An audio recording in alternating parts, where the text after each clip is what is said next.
A film, as a piece of art, can stand alone, can be judged alone, and while I believe that's true, I also believe that nothing can be so disconnected from the rest of reality that nothing else is relevant. There can be a greater understanding of art if one knows its history, and Apocalypse Now is a confluence of old poems and ancient myths. To start, let's discuss the primordial ooze of Apocalypse Now, its source novella, Heart of Darkness. For its time, Heart of Darkness may have been seen as progressive, in that it condemned European colonialism and seemed to suggest that all men are capable of what those at the time would call savagery. The novella was Conrad's own experiences and his own disillusionment with colonialism in Africa. Modern reassessment of Heart of Darkness often makes the charge that not only does the novella not go far enough, but it also ignores great artistic and cultural achievements in Africa, focusing on darker aspects of those native to its lands. Heart of Darkness is said to admonish racism, but paradoxically, it's criticized as racist itself. Adapting it directly for film and television hasn't gone too well in the past, because the ambiguity of the story doesn't translate perfectly into visuals. Drastically changing the story was necessary. Some critical thinking and analysis of older works posit that a story is a product of its time, and that modernizing it for later audiences bastardizes the original point, or authorial intention. And while that argument is not invalid, certainly, I would say that it doesn't really give art enough credit. Art is not only a piece of history solidified by time, it moves and sways and changes, turns itself around and tells new stories based on similar themes. And what of those themes? Well, a common interpretation of the novella is that what we arrogantly call savages are no more different than so-called civilized men. But that's not a distant memory. Conrad's messages, his warnings, his thoughts about the natural world are still relevant, and they always will be relevant because the progression of our society is a slow-moving machine. Some would say updating something with our modern ideas and new social politics and our new philosophies detracts from the literature, takes it out of its rightful place in time. But I would say that history informs the present. If history doesn't inform the present, doesn't shape our future, then it's just a bunch of ink. It's just a bunch of ink on a page and photographs about someone we never met. We're learning from it and reinterpreting what we can use from it, what's valuable. Our history does not exist in a vacuum, only to be seen through the eyes of those who were there, the attitudes and politics of its time. Because if that were true, we would never learn from anything from history, never change. We would never look back and say, we made a mistake, let's not do that again. And so our literature, our art, affects change too, and connected to that, the art itself is subject to be changed, to be modernized and to be used for our modern purposes, and not just as an old story or an old picture. And what did Heart of Darkness become? It became our modern nightmare, at least at the time of production. It became Vietnam. Heart of Darkness transformed into Apocalypse Now. My film is not a movie. My film is not about Vietnam. It is Vietnam. It's what it was really like. It was crazy. And the way we made it was very much like the way the Americans were in Vietnam. We were in the jungle. There were too many of us. We had access to too much money, too much equipment, and little by little we went insane. Although the film is about the Vietnam War, it's not just steeped only in bitter reality. It's more epic than that. More far-reaching, more about gods and monsters.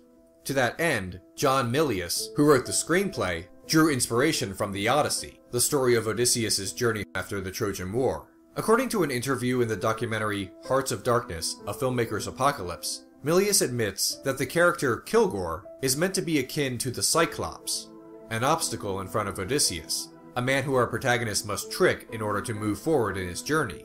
Kilgore is only in the film for a short while, but he leaves an impression. Smell! You know that gasoline smell? The whole hill. Smells like victory. John Milius also confesses that the Playboy bunnies who perform for the soldiers are meant to be the sirens. The men completely lose control when they arrive, even becoming violent. If that were not enough, the voyage takes place primarily on the water. In the aforementioned documentary, Coppola mockingly referred to it as the Idiocy.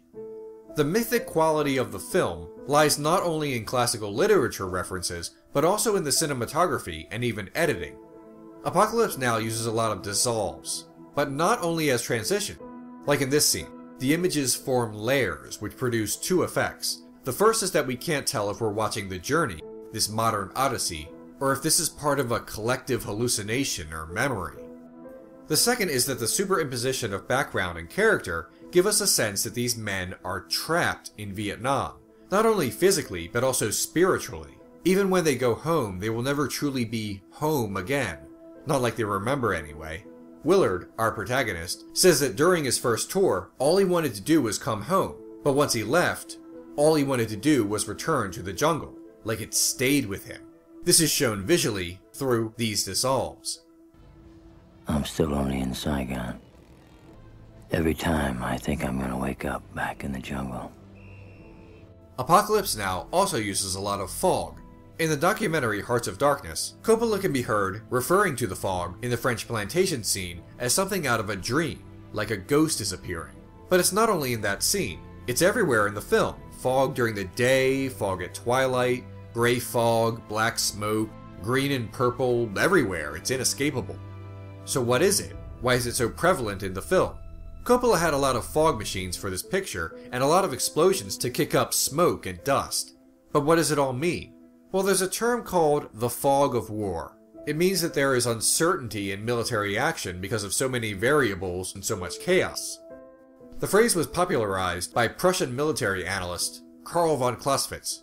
He once said, "War is the realm of uncertainty. 3/4 of the factors on which action in war is based are wrapped in a fog of greater and lesser uncertainty. A sensitive and discriminating judgment is called for, a skilled intelligence to scent out the truth." The fog and smoke that we frequently see in the film seems to be the physical, otherworldly manifestation of this figurative concept. Does Willard trust Kilgore and other top men in Vietnam to be, as Clausewitz said, sensitive and to use good judgment? No. Willard, through his voiceover narration, often calls into question the sanity and the intelligence of his orders and of his superior officers. To Willard, the fog of war is too thick. Shadow also reoccurs in the film, producing beautiful shots like this. We are shrouded in darkness, both when we see Willard, and more famously, when we finally meet Kurtz. Figurative becomes literal. Darkness of the soul becomes darkness in lighting the scene. Willard's transformation is presented visually. Early in the film, he's in the bright hot sun. By the end of the film, he becomes a shadow, illuminated only by thunder. In the 2001 re-release of Apocalypse Now, a new extended scene was introduced, which has Willard meet French civilians on his journey. A woman he meets, when describing him, says, "There are two of you, don't you see? One that kills, and one that loves." This ties into a recurring idea in the film, moral absolutism versus the uncomfortable complexity of light and dark inside all humanity. Early in the film, Willard is briefed on his mission. He must assassinate Colonel Kurtz, an officer who has allegedly gone insane, and has positioned himself as a god to the locals. What is said perfectly encapsulates the entire film. But out there with these natives, it must be a temptation to be God. Comfort in becoming God. What does that mean?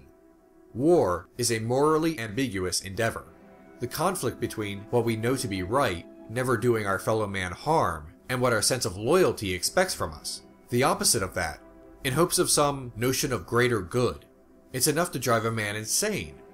In becoming God, Kurtz has absolved himself of his sins. If God is always right, and Kurtz is God, then whatever Kurtz has done and whatever he will do in the future is justified to himself. He stands there, absorbing the rain, baptizing himself. Clean, perfect. He can be without sin. Who can judge him if he himself can be the only real judge? In this scene, the unnamed photojournalist tells Willard that you either love or hate. To him, there's no in-between. There are no fractions, as he says. The photojournalist believes in absolutes, but in absolutes, there is no doubt, no reasoning. It's dangerous. Kurtz believes in the absolute will to do what he thinks should be done, even if it's horrible. He recounts a story about someone cutting off the arms of children and throwing them into piles, and he says that he wishes his men had the will to do things like that. Kurtz has a copy of the Holy Bible, but he also owns copies of The Golden Bough, a book about folklore and religion, and From Ritual to Romance. Let's focus on the latter. The book is mostly about Holy Grail lore, and also the largely Irish mythological concept of the Wasteland. In mythology, the Wasteland ties the barrenness or tragic occurrence of the land with a magical curse. From Ritual to Romance was actually a big influence on T.S. Eliot's poem, The Wasteland. Eliot actually referenced the novella Heart of Darkness in this poem. There's more though. In this scene, Kurtz recites The Hollow Men, also by Eliot. In this poem, Eliot actually references Heart of Darkness here as well. So, Kurtz is sitting there reciting a poem that references the novella on which Apocalypse Now is based. Literature has crashed in on itself, and it's beautiful. But what about the Vietnam War itself? How does Apocalypse Now address it? Besides the inner conflict of morality, the central theme of the film seems to be the madness of war, personified and given a face through Kurtz. You're an errand boy, sent by grocery clerks to collect a bill. Kurtz is clearly unhinged, but is he any more mad than Kilgore? Are his atrocities and insensitivities somehow more rational because he can have a conversation with someone without talking about snails and razor blades? One might argue that Apocalypse Now isn't really an anti-war film because screenwriter John Milius had more hawkish politics, but that ignores two things. First, as shown in the 2013 documentary Milius, the man wanted authenticity in his film, and if Vietnam was going to be authentic, then it's going to show its ugliness. He had no delusions about the horror of war. Second, much of the film was rewritten by Coppola himself, constantly reworking it while shooting. Some of it was even improvised, particularly Marlon Brando's scenes. Coppola once explained his film like this: "I feel any artist making a film about war, by necessity, will make an anti-war film. And all war films are usually that. My film is more of an anti-lie film, in that the fact that a culture can lie about what's really going on in warfare, that people are being brutalized, tortured, maimed, and killed, and somehow present this as moral, is what horrifies me, and perpetuates the possibility of war." Going back to what Coppola said about Apocalypse Now being Vietnam, I actually think even he is not giving his film enough credit. It's Vietnam, but it's more than that. It's myth, it's poetry, it's a storm of history and art. It's about a specific period of time, but Apocalypse Now also exists outside of its epic, resurrecting ancient stories, and in that regard, it's timeless.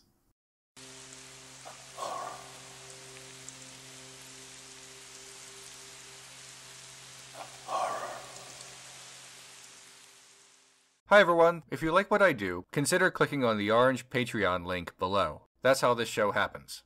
It's also a way for you to request an episode.